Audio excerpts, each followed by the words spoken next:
Good evening, ladies and gentlemen, and welcome to this week's episode of the BigFooty Bombercast. I am Bonser34, but opposite me tonight is not the Grizz. It is Fair Bump _ play on. I will probably either call you mate or FB as we go, but how are you this evening? I'm very well. I've never thought about whether the underscore would be pronounced in my name, but FB's fine. How are you going?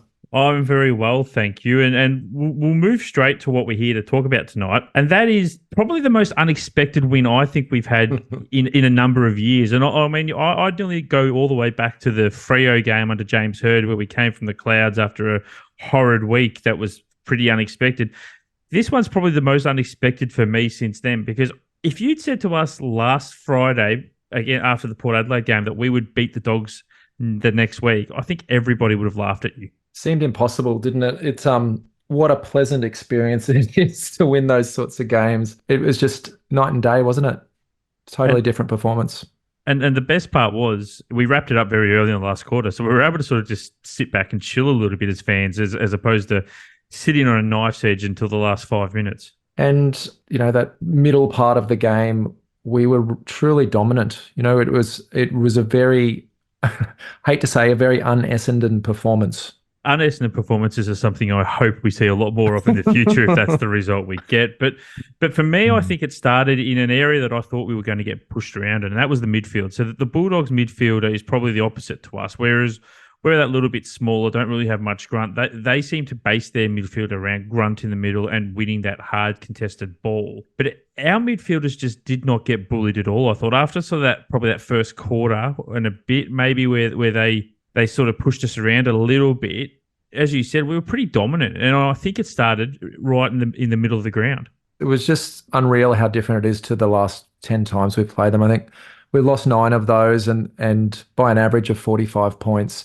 The only one we knocked them off with was that game where Wright played out of his skin and kicked extremely straight. So just they have murdered us both around the ball, but with that sort of quick handball transition once they get it and get going as well. So it was great to see, and obviously led by Durham and Caldwell. And, when you're wanting, we all want to see a different and un-Essendon, but when you see those guys, you can just see the seeds of change that, I don't think we could see when it was Merritt, Parrish, Shield standing in the centre bounces. Just seeing Durham push Bontempelli under the ball and take it away is just, it felt like the future to me.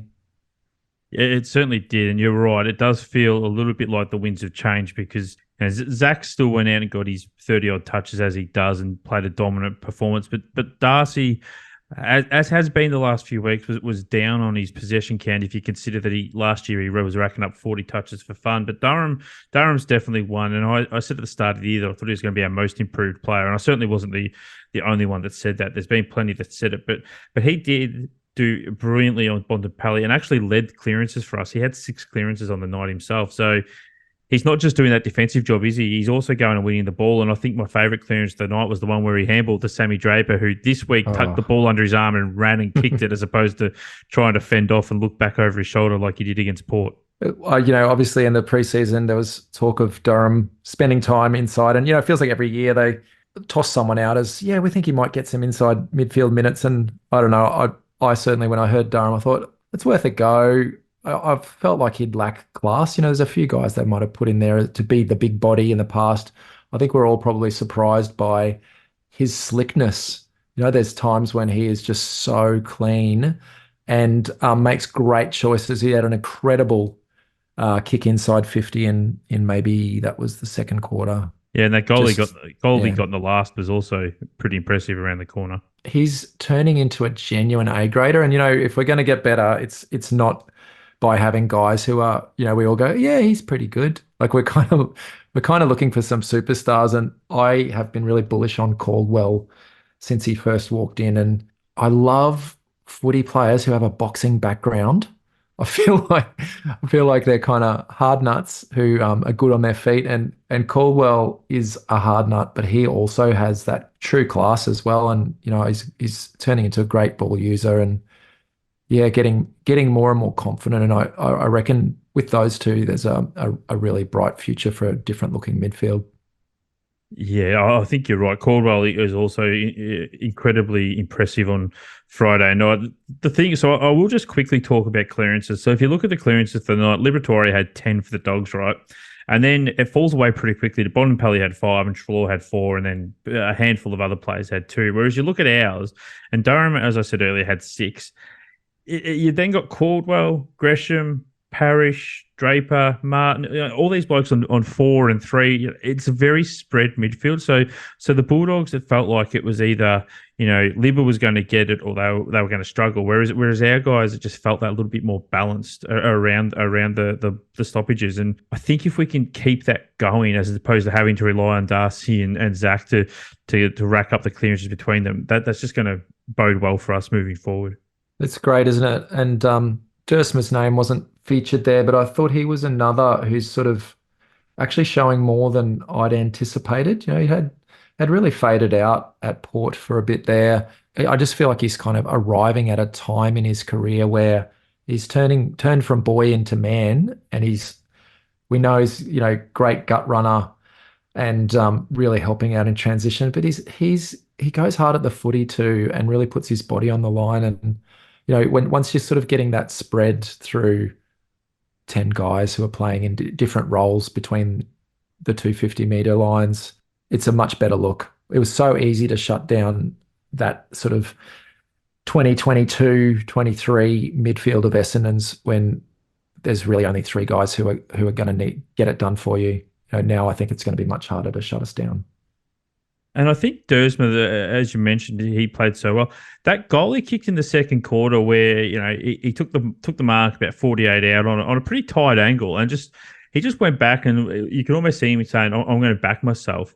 At that stage, we were 10 points down, and the Bulldogs had maybe started to get a little bit on top. And he went back and slotted the goal, and the atmosphere around the ground was unbelievable. And it sort of deflated the Dogs a little because they'd put all this effort into getting on top of us, and all of a sudden, one great kick from outside 50, we're back within less than a goal. So to me, that was a real game changer, I thought. And then he obviously brought the arrow out, which as Essendon fans, we love the arrow now. We hated it when he was at Port, but we love it now. Isn't that the way it works? I love the arrow so much. It's just my favourite thing in all of footy suddenly, despite it being the worst thing in footy until very recently. But I love those moments in games where something, where you go back and you go, that's where the change started, because you're dead right. The Bulldogs were all over us, and oh my God, the commentators were all over us too. That the slipper was getting ready to be sunk in, and that was a massive turning point. It was just a great finish. He really threaded it beautifully, but it was actually worth 12 points because we went back to the centre bounce and clearance and goal to Stringer as well. So suddenly we're in front, and that you just got to take your chances like that, and that's why class is so important, isn't it? Yeah, exactly right, and you're right. That was obviously the Sammy Draper clearance that I was talking about earlier. But while we're on the topic of Dersma, let's talk the recruits. So Grizz and I at the end of last year, we sat here and said, look, we've lost Zerk Thatcher, brought in Mackay, we've lost Sauce, but we brought in Goldstein. We were sitting here going, we lost Snelling, brought in Gresham, and we were saying that generally, by and large, they had improved our list. So they were upgrades in the players we were losing, and I think we can safely say that now without any shadow of a doubt. There's been a lot of trash talked about the contract we gave Ben Mackay, and you can choose to believe whatever figures you want. He's been worth every single cent of that so far. He has been an absolute rock for us down back.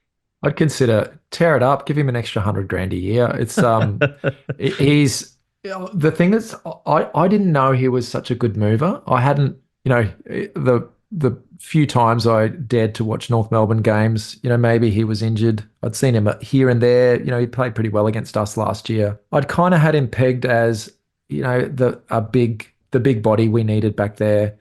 But he links up well. He really is part of a great back six who can work together, I reckon. Like he moves way better than I had thought.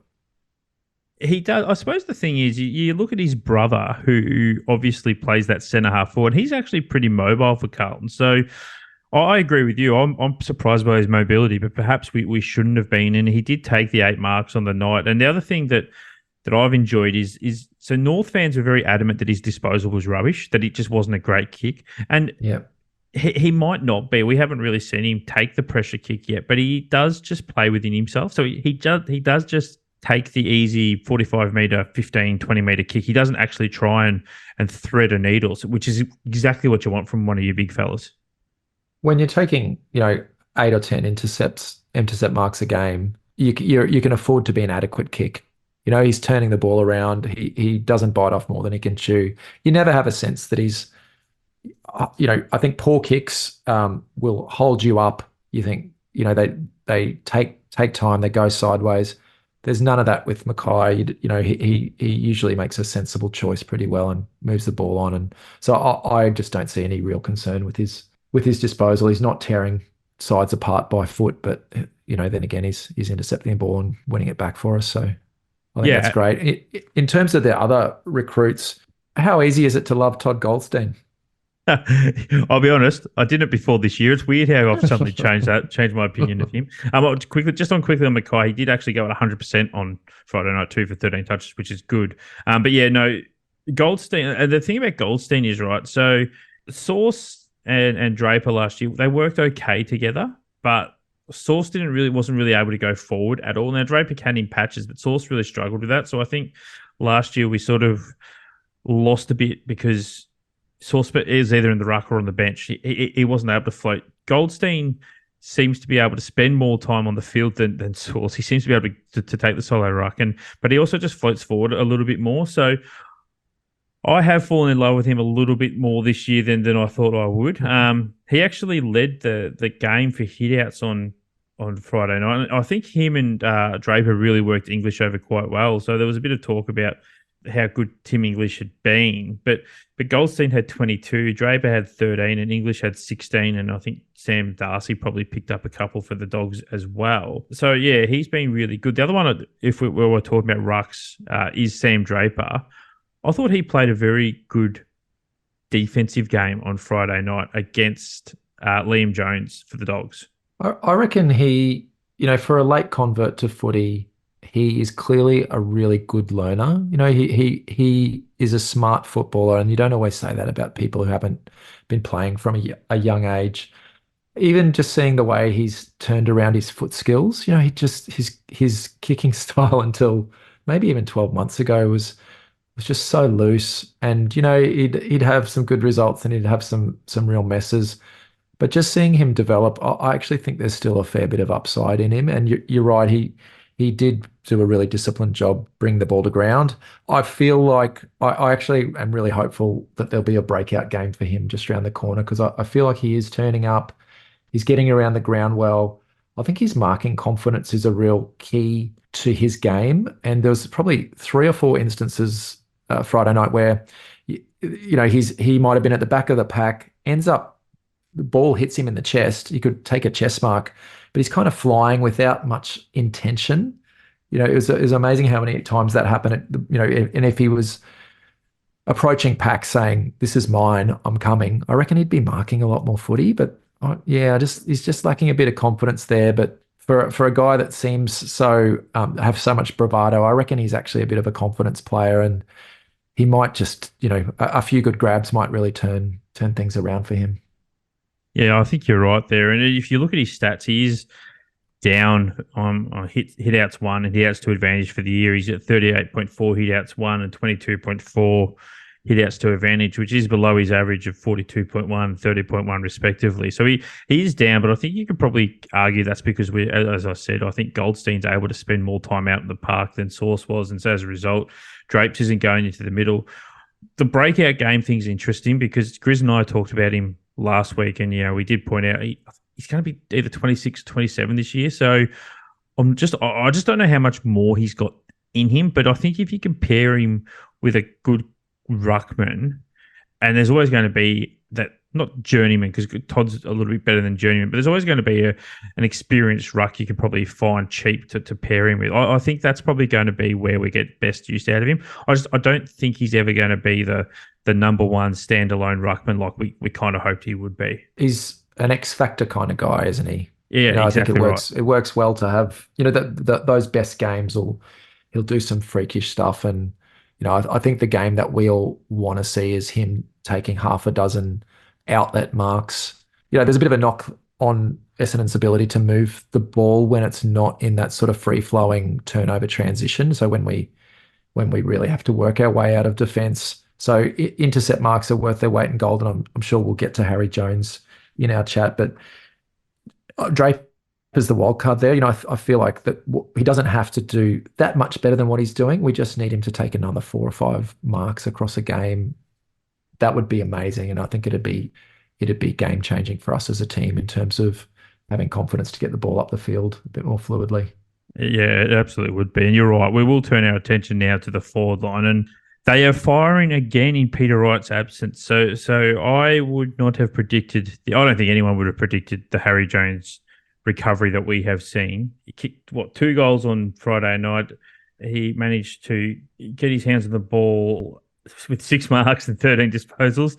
And he just looked again like a player determined to take the game by the scruff, which we hadn't seen before. So, look, I happily admit that I had lost a lot of hope and a lot of faith in him. And, he's proved me wrong. I think I said about 1,000 times when I was saying these things on the board that I really hope he proved me wrong. And thank God he has, because he has been a breath of fresh air alongside the ever-reliable Langford, who kicked 3, and Jakey Stringer managed to also put home a couple as well. Langford's so bankable these days, isn't he? You really just, what you're going to get every week, which is great. But Jones, 13 touches, but there's plenty of 13 touch games going around that look pretty uninvolved, whereas Jones was in everything. I feel like he brought so many balls to ground, and even in his pressure game and getting a hand in on a loose ball and just turning it the right way. I reckon he had a great game, and it's so I'm so pleased for him. I feel like in that Hawthorn game, he got to a lot of good spots and he halved so many contests. He obviously there was a knock on him for not taking the marks that he needed to take, but he is a real competitor. And you don't necessarily start out thinking that because he's got that slight frame, and I think we'd all sort of seen him fly in from the side a bit and thought, oh, does he really want to kind of, is he going to be tough enough to stand up? And I guess that the way I've changed my tune is I'm seeing a guy who is, whenever the ball is near him, he's competing so hard, and it makes all the difference. And with Wright, I've got mixed feelings about Peter Wright's role in our team, and I think a lot of this is probably a blessing in disguise, because I actually think the forward line might be all the better for him having a few weeks out of it and coming back and needing to play a bit of a different role than he might have thought he needed to play. Yeah, I think having him come back and not necessarily be the only only avenue to goal is something that we'll welcome as a side. I think it's something he'll welcome as a player too, because a lot of pressure was being put on his shoulders after we dropped Harry Jones. It was being made pretty clear that it was him or bust. Obviously the question is going to be, how do you play Harry Jones, Peter Wright, Sam Draper, Todd Goldstein, Jake Stringer, and even Kyle Langford in the forward line? And Kyle's a bit different because obviously there was that bizarre push to make him an inside mid, so we know he's agile. So we could probably get away with that, but it does start to border on the too heavy side. But I don't want to focus too much on that. What I do want to talk about is our small forward. So Alwyn Davey on Friday night, again, copped a fair bit of, I don't want to say heat, but there's still a few murmurings around him. So he did have 22 pressure acts, which was the most for any player for Essendon on the ground. I guess the problem a lot of us had with him, and something that he needs to work on, is just he doesn't seem to tackle all that. So there's a lot of arm slapping from Alwyn Davey. I'm seeing him get to it just a split second too late. So is that something you're seeing? How did you view his game on Friday night? Gee, he made a terrible nervous start. He had a couple of terrible fumbles in the first 5 minutes. That handball to Hobbs that got nowhere near it was unbelievable. Yeah, it was just a little pop it forward and hope. And I thought he did recover well. One sort of side observation is he looks so much more like his father this year than he had previously. Like just that extra, I reckon he's put on a few kilos and a little bit more froggy. But look, pace is the thing, isn't it? It's you're right. There's a lot of arm slapping. And maybe 6 of those are, an important part of those 22 pressure acts. Maybe the arm slaps are, worthwhile. I think the ones we worry about more are where it shouldn't be an arm slap, it should be a tackle. Look, will he get it in his game? You'd hope so over the next couple of years. He's still young. He is still light despite, extra couple of kilos. I just think we desperately need in that the forward line that we have, and it may be exacerbated more if Wright comes back. We need pace. So I think that he brings that, and ideally, I think we've got room for either two Davies or a Davey and a Wanganeen in that forward line. And I'd be retaining him because I thought we looked a lot better with pace. In the future, if he's sticking those tackles, it's going to be even better. But yeah, I was pleased to have him in the side. Yeah, I think you're right. I think he did start poorly and then worked into it quite well. And that goal he got was probably just rewards. The last one I just want to touch on from this game, it's a bit of a bizarre one, but the Jake Stringer, he got the free kick. Kyle took the advantage and kicked the goal. A lot was made in the media about the fact that Langford stole the goal from Stringer, and Stringer's a confidence player, so he should just handball the ball to Jake and kick the goal. What's your view on that? Because I look at that and go, Kyle Langford was 9 metres out with the ball in his hands.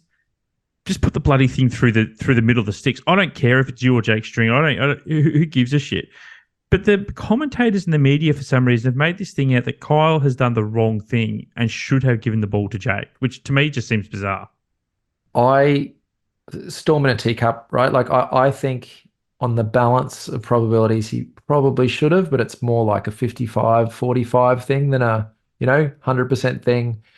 It would have been no harm. It was a pretty safe thing to do. It's nice to share and involve, but it's a bit of a non-issue. It was really interestingly the next inside 50, Langford probably should have had a shot on goal and actually kind of went to Stringer on the fat side pocket, in what turned out to be a 2-on-1, I think. So it was interesting. I reckon Kyle thought that Kyle should have given it because the next time he was certainly looking for Jake. Yeah, a little bit of a guilty conscience, you think, there on the next movement. I reckon. Yeah, I reckon. But we will move on from that game. Let's talk about the Crows and look, I just want to give a quick shout out to to Carlton rather, for playing them into form on the weekend, because they had looked absolutely dreadful until Saturday afternoon, where they managed to get up over the Blues by 2 points. Where do you think the game is going to be won on Friday night against the Crows? I mean, I look at it, the Adelaide Crows this year, and it was something that was mentioned on the commentary at the start of the game, and it's one I think is valid, is that if Tex isn't firing at the moment, their forward line's pretty poor. And we saw that, sort of on Saturday where the Texan managed to kick 4 goals straight and took 10 marks and looked, it was very, very impressive. It led the team for score involvements with 10. Is the key to beating Adelaide just shutting Tex Walker down, or is there something else that you view as the key moment for us to win on Friday night? Yeah, I thought Adelaide made some structural changes against Carlton that made them way less predictable. And Tex, he's so clean. He does a lot with not much. If the ball's near him, he marks it. He's a really reliable kick for goal. But to me, the big difference in that Carlton game versus previous Adelaide games was that a bit more freedom and creativity through their midfield. So they had Soligo and Rochelle and Rankin all spending time in there. And, I think they'd been a bit one-paced before that. And it gave them a lot more looks. And so I really think it's a really good head-to-head midfield battle this weekend. I think we should be able to win this game. I think, we probably all, like Adelaide are 1-4, 1-3. What are they? 1-5. They're they've had one win. They're, and it was by 2 points. We're 3-2. We should be going into this as favourites, even though we're away.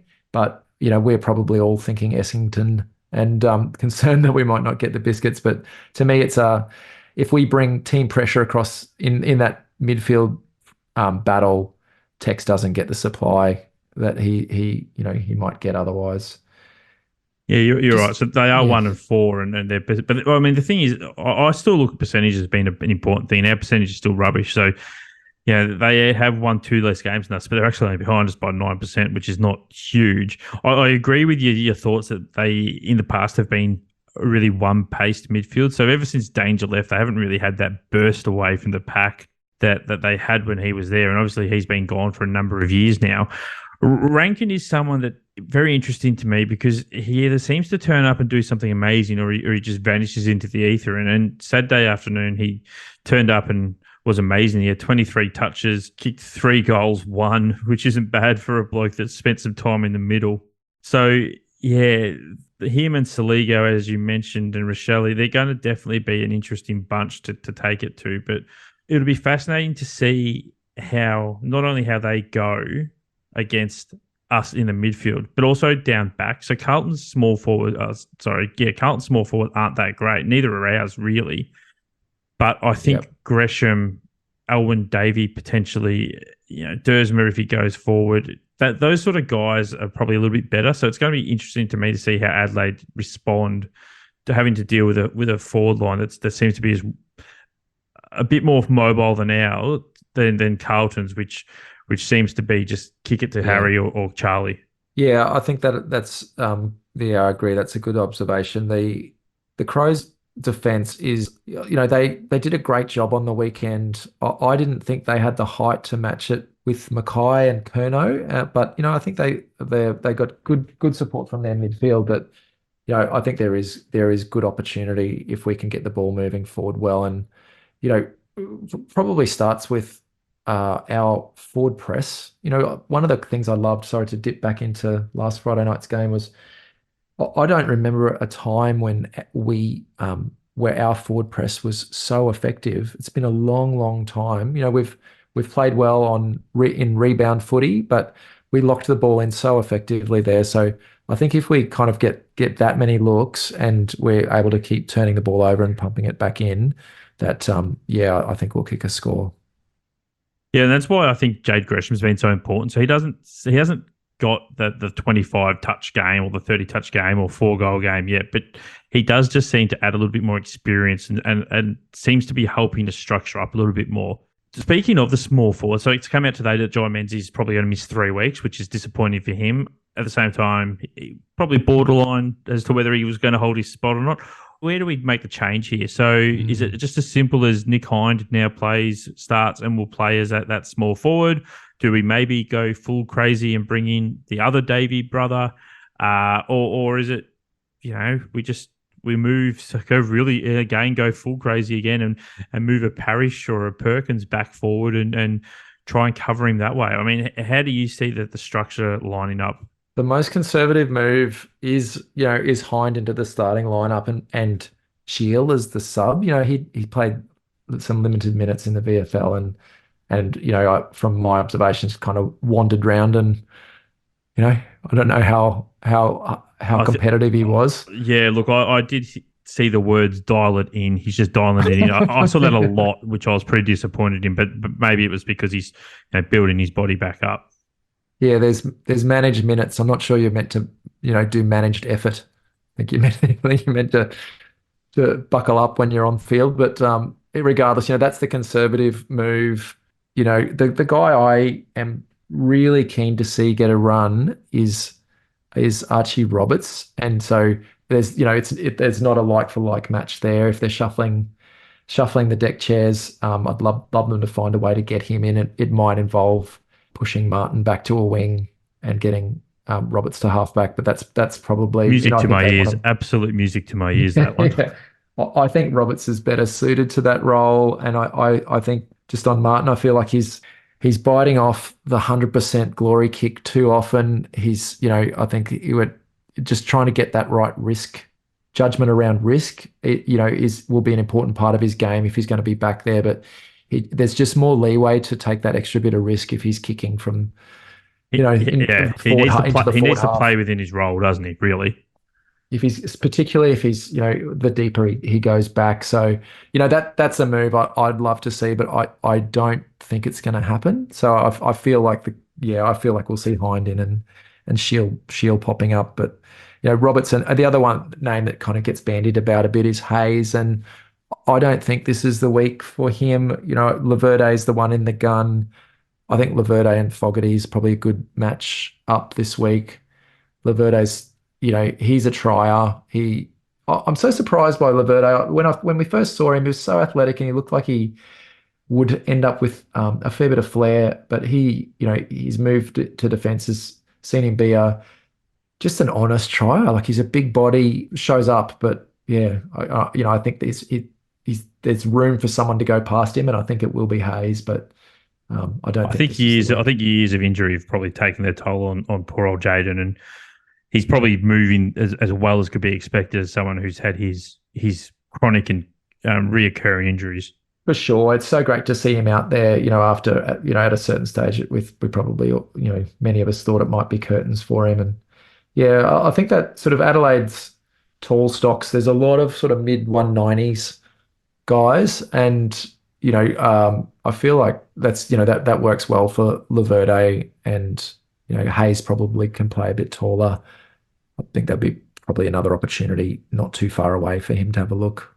Yeah, I think the other way to get Roberts in is obviously to bring Hind into the side. You could then even, and I shudder to do this because I think he's been in cracking form, is move Heppel to sub to give his body a bit of a break before we head into Anzac Day. Because if you're going to give him a rest or a break, you probably don't want to give him a week off because I feel like he's a player now at his age that needs to continue game Yeah. time. So you'd play him as sub because you certainly wouldn't be sending him to the VFL based on how he's been recently. You can tell he's been going well because it's been quiet around conversation around Dyson Heppel has been very quiet. Yeah, He Grizz has been exceptionally smug about it, at least recently. So he's done so well. I didn't think he had this level in him this year. He's been exceptional the last few weeks, and he's always had that overhead capability, which for a guy his size is so valuable. He's an in between size, but he competes really hard in the air. But he's just been just truly solid. So yeah, I agree. He's if you can give him a rest, and that's probably something they'll know inside the tent how he's tracking, and if he's flying, they'll probably keep him in. But you're right, it wouldn't be a bad week if he's needs to freshen up. the counter to all of this is, of course, I'm not sure if you've seen, but Brad Scott has come out today and said that we're not in a position to rest players. So, but I think moving Heppel to subs is a little bit different than say a Geelong who give Joel Selwood 3 weeks off throughout the year Yeah. to rest his body. It's a little bit of a different change, but I'll take your tip. I won't end it here. I'll take your tip, and then I want to quickly ask you a question. So, is Adelaide or Essendon on Friday night? Yeah, I think Essendon will win this. Yep. Yeah, look, I'll tip the Bombers too. The question I want to ask you, I'm just moving, being a little cheeky here. I'm going to move away from Essendon specifically, but I'll read you a quote that came out on the weekend. So, have you seen the Zach Butters incident? Yes, I did. This is what Michael Christian had to say about Zach Butters not getting suspended. We've got to be very careful that we allow players the opportunity to contest the ball. It's an integral part of the way the game is played, and we felt Zach Butters did that. Is that not the biggest load of shit you have heard this week? Because they have done everything except protect the play. Look, Peter Wright, I'm not going to go into my rants about him again. I still say he was contesting the ball. How many players in the last 2 years have been suspended going for the ball, but all of a sudden a Brownlow favourite is going for the ball, and now we want to encourage players that, and we're not going to penalise a player going for the ball? Am I crazy, or is that a massive backflip from the AFL match review officer?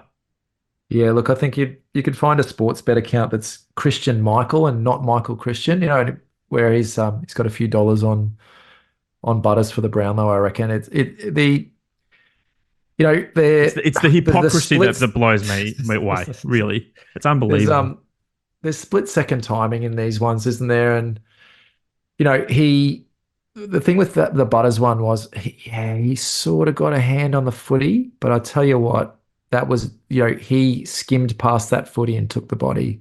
I think it would have been very, very easy to argue that was a bump. It was a pretty token effort to the footy.